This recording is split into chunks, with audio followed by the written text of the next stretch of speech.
신율의 뉴스 정면 승부 3부 시작합니다. 언제나 매일 3부에서는 정치 뉴스 제외하고 국제 뉴스라든지 경제 뉴스라든지 여러분들이 꼭 필요한 정말 여러분한테 절실한 그런 뉴스를 간략하게 일목요연하게 전해드리는 정면 브리핑 준비되어 있는데요. 오늘도 정말 간략하고 일목요연하게 하루의 뉴스를 전해드릴 김영민 아나운서와 함께하겠습니다. 안녕하세요. 생신 축하합니다. 생신 축하합니다. 그렇게 얘기하면 365일이 생일이죠. 예? 아니 예. 아까 전에 홍익표 전 원내대표의 맞아요. 축하를 약간 질투하시는 것 같길래 아주 놓쳤다. 기분이 안 좋았어요. 예. 지금이라도 해드려야겠다. 아유 고맙습니다. 예, 그래도 늦게나마 예. 이런 걸 보고 옆구리 찔러서 절 받는다. 뭐 이런 전문 용어도 있죠. 네. 예. 야 그런데 이 나이가 들수록 이 생일이라는 거, 그러니까 나이가 들수록 이게 조금 그 모든 면에 있어서 무감각해지는 것 같아요. 크리스마스, 그래요? 난 제 입장에서 크리스마스 제외하고는 다 무감각해져요. 엄청 좋아하시나 봐요. 크리스마스는 진짜 좋아하는데 나머지는 진짜 무감각. 이 크리스마스 분위기가 참 좋잖아요. 맞아요. 예. 그리고 요새는 근데 좀 너무 일찍 크리스마스더라 요새는. 11월 초부터 크리스마스예요. 11월 초부터. 요새는. 아니 어딜 갔는데 캐롤이 나오더라고 11월 초에. 요즘 백화점 가면 벌써 크리스마스잖아요. 그렇죠. 다 꾸며놓고. 예. 네. 그런데 그런 걸 보면 굉장히 좀 우울해져요. 왜 그러냐면 얼마나 경기가 안 좋으면 크리스마스라도 빨리 땡겨가지고 이거 좀 어떻게 좀 경기를 살려볼까 각 이 상점이나 백화점에서 조금 그런 생각은 들긴 들어요. 근데 하지만 유럽에서는요.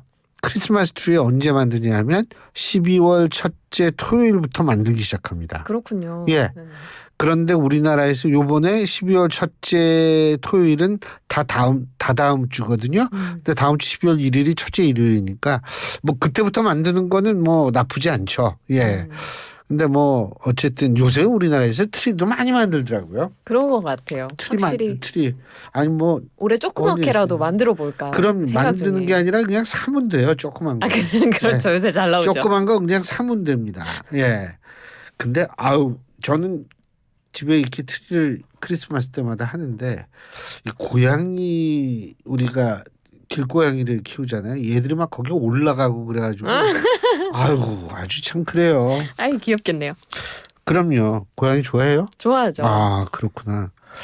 그런데 이렇게 참 이 크리스마스 즐거워야 될 크리스마스인데 이게 우크라이나를 보면 이게 참 좀 걱정이 많이 돼요. 조 바이든 미국 대통령 우크라이나에 대한 무기 지원을 지금 강화하고 있고 러시아는 여기에 대해서 또 상당히 또 반발하고 있고 참 걱정스러운데 말이에요. 맞습니다. 지금 전쟁이 확전되지 않을까 하는 우려가 나오고 있고 거의 뭐 새로운 국면에 접어들었다 해도 과언이 아닌 것 같습니다. 바이든 대통령이 미국이 지금 지원한 사거리 300km의 지대지 미사일이죠. 에이테크임스로 러시아 본토 공격 제한하는 것을 해제하면서 이 우크라이나가 에이테크임스를 이용해서 러시아 본토 공격을 단행을 했고요. 이번에는 또 바이든 대통령이 대인지뢰 사용까지도 허용을 하는 모습이었습니다. 이렇게 정책을 뒤집어 가면서까지 우크라이나를 지원하는 건 지금 우크라이나의 정세가 좀 불리하게 흘러가고 있기 때문인데요. 그렇지만 민간인 피해가 우려되는 상황에서 당국자들은 이 민간인 피해를 최소화하겠다라는 입장입니다. 이번에 공급하는 이 대인지뢰가 스스로 폭발하거나 아니면 배터리가 방전되는 그러니까 지속이 계속되지 않는 비지속성 유형이어서 민간인에 대한 피해는 좀 줄어들 것이다라는 설명이고요. 그리고 우크라이나 당국도 이 지뢰를 인구 밀집 지역에는 매설하지 않기로 미국과 약속을 했다고 합니다. 근데 아까 에이테크임스 말씀하셨는데 러시아 본토도 이 겨냥을 해가지고 쐈잖아요. 맞습니다. 예. 그런데 이 러시아가 에이테크임스를 이용해서 러시아 본토를 공격한 현재 시간 19일이 바로 러시아가 우크라이나를 침공한 지 1000일이 되는 날이었습니다. 굉장히 공교롭게도 1000일째 이 전쟁이 끝나지 않고 있는 슬픈 상황을 반영하는 것 같은데요. 현재 시간 19일 새벽 3시 반경에 어제 우크라이나군이 에이테크임스 미사일 6발을 러시아 본토에 타격했습니다. 러시아 국방부 측에서는 러시아 방공 시스템이 6발 중에 5발 격추했고 나머지 1발에도 손상을 입혔다라고 이야기를 했지만 우크라이나 측은 성공적인 공습이었다라는 입장이고요. 사실 성공이냐 실패를 떠나서 우크라이나가 서방의 무기로 러시아 본토를 타격했다. 이 첫 사례이기 때문에 많은 언론들이 주목을 했습니다. 그래서 우크라이나 사태가 더 격화될 가능성 지금 굉장히 커졌고요. 러시아 역시도 대응하겠다라는 입장입니다. 러시아에 대한 서방의 전쟁의 질적으로 새로운 단계로 받아들이겠다면서 알맞게 대응하겠다라고 경고를 했고요. 그리고 지금 우크라이나에 있는 주한 미국 대사관은 대규모 공습이 발생할 가능성이 있다. 그런 정보를 입수했다면서 대사관을 폐쇄하고 직원들은 대피한다고 밝혔습니다. 근데 지금 러시아 푸틴 대통령이 이 핵교리라고 그러던가요? 네. 이 핵을 사용하는 이것을 좀 바꿨잖아요. 그러니까 재래식 미사일에 대응해서도 핵을 쓸 수 있다 이렇게 바꾼 거죠. 맞습니다. 에이테크임스로 우크라이나가 러시아를 타격한 날에 푸틴 대통령은 핵무기 사용 조건을 완화하는 핵교리 개정을 승인했습니다. 핵 보유국의 지원을 받은 비핵 보유국에 의한 어떤 공격도 공동 공격으로 간주를 한다라는 내용이니까 우크라이나를 겨냥했다 이렇게 볼 수가 있고요. 그리고 미국이 지금 이렇게 장거리 미사일을 이용해서 러시아 본토를 공격할 수 있도록 도와준 것에 대한 대응으로도 풀이가 됩니다. 이뿐 아니라 핵 사용 대상도 미사일뿐 아니라 드론 공습까지 크게 확대했습니다. 그러니까 대부분의 사람들은 어떻게 생각하냐면, 그래도 전쟁이라는 게 뭐 이렇게 그냥 막 그 감정대로 하지 않으니까 뭐 핵 이런 거 안 쓸 거야 이런 생각을 하는데 전 좀 걱정이 되는 게 인류 역사상 전쟁을 쭉 보고요. 칼 폰 클라우스위츠라는 아주 유명한 또 이 전쟁론을 쓴 사람이 있는데 이 사람이 전쟁 발발 원인을 보면 뭐냐면 우연과 도박성과 폭력성과 그리고 정치 요걸 들어요. 정치는 이성적 프로세스예요. 근데 도박성과 우연 이런 것도 전쟁을 발발하게 하는 배제할 수 없는 요소라고 얘기를 했을 때 이런 것들 우리가 상당히 좀 걱정스러운 눈으로 바라봐야 될 것 같다는 생각이 듭니다. 고용노동부가 뉴진스 한일의 근로기준법상 근로자로 보기 어렵다 이랬네요. 그렇습니다. 이랬네요. 이랬죠. 네, 그렇습니다. 뉴진스 한이가 하이브 소속사 내에서 괴롭힘을 당했다라는 의혹에 대해서 고용노동부에서 판단을 내렸는데 근로기준법상 근로자로 보기 어렵기 때문에 직장 내 괴롭힘에도 해당하지 않는다라는 결론을 내린 겁니다.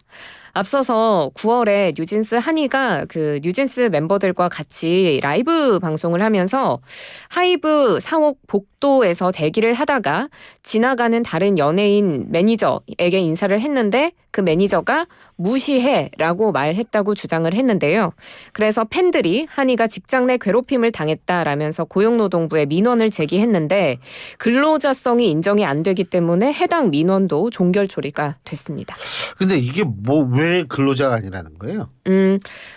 이게 좀 어렵긴 한데 좀 쉽게 풀어서 설명을 해드리면 이게 누군가의 감독을 받는 그런 체제가 아니라 서로 대등한 계약 당사자 지위에서 각자의 계약상의 의무를 이행하는 관계에 불과하기 때문에 지휘, 감독이 있었다고 보기는 어렵다라고 판단을 했고요. 더 구체적으로 살펴봤을 때는 그 하이브 내에 일반 직원들에게 적용되는 사내 규칙이나 규범, 시스템이 적용이 안 되고 일정 근무 시간이나 근무 장소도 정해져 있지 않고 그리고 뭐 비용도 회사나 한이가 같이 공동으로 부담한 점 이런 부분들이 근로자로 볼 수 없는 원인으로 제시가 됐습니다. 이뿐 아니라 이 금액 성격이 수익 배분의 성격이기 때문에 근로의 성격이라고 보기가 좀 어렵고 세금도 각자 부담하고 근로소득세가 아닌 사업소득세를 내고 있기 때문에 다양한 점을 판단했을 때 근로자로 보기는 어렵다라고 판단을 내린 겁니다. 법적으로는 뭐 이럴 수 있는데 갑자기 이거 보니까 그 특수직 근로자라고 그래가지고 우리가 뭐 레미콘 기사님들이라든지 아니면 그 이 교육 그 뭐죠? 교육 그 뭐죠 하면 뭘까요?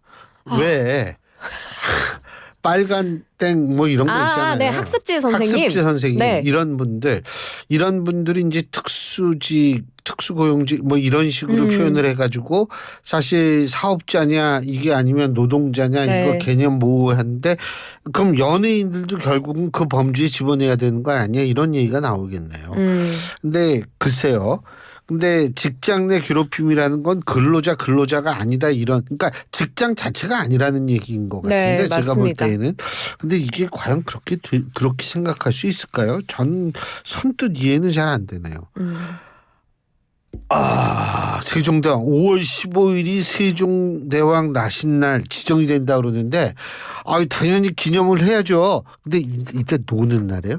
쉬는 날? 일단 아직 안 정해졌대요. 아직 안 정해졌대요. 네, 그게 제일 중요하신가. 그 제일 중요하죠. 네, 사실은 5월 15일이 스승의 날이에요. 예? 근데 뭐 우리야 스승의 날이라고 뭐 해준 아무것도 뭐 적이 없지만 네. 그래도 예. 네, 세종대왕 나신날 내년부터 5월 15일로 지정이 되면서 국가기념일이 되는데요. 1397년 5월 15일 세종대왕 탄생일을 기념하고 이 세종대왕의 정신을 계승하고 발전해 나가기 위해서 지정이 됐습니다. 이때 이제 세종대왕 나신날로 지정이 되면서 관계 당국은 다양한 기념 행사도 개최하고 좀 더 우리 세종대왕 한글에 대한 정신을 이어갈 것으로 예상이 됩니다. 그 우주항공의 날도 생긴다고 그러네요? 네, 맞습니다. 세종대왕 나신날과 같이 발표가 됐는데요. 이건 5월 27일입니다. 우주항공청 개청일을 기준으로 제정이 됐고요. 우주항공 5대 강국 실현하고 또 앞으로 우주항공 경제 시대를 선도하고자 좀 멋진 포부를 갖고 마련이 됐습니다. 이 역시도 앞으로 다양한 우주항공의 날 맞이 행사가 진행이 될 것으로 기대가 되고 이렇게 되면 국가기념일이 187개로 늘어났는데 교수님께서 아까 여쭤보신 이 두 기념일 과연 빨간 날이 될까 여부에 대해서는 논의가 진행되지 않은 상태인 것으로 전해집니다. 제가 볼 때 확률적으로 볼 때 우주항공의 날이 휴일이 될 확률은 거의 전 제로라고 생각을 하는데 네. 이거 세종대왕 나신날 근데 한글날이 있구나. 그렇죠. 그러니까 이게 겹치면은 이게 또 그러니까 그럼 뭐 세종대왕 나신날을 휴일로 할 확률도 좀 줄어들게 되네요. 굉장히 만일 휴일이 되면 다시 전해드리겠습니다. 예, 여러분 안타까운 소식을 전해드리게 돼서 죄송합니다. 예, 여기까지 하죠. 수고하셨습니다. 고맙습니다. 김영민 아나운서였습니다. 일터에서 누구나 지켜야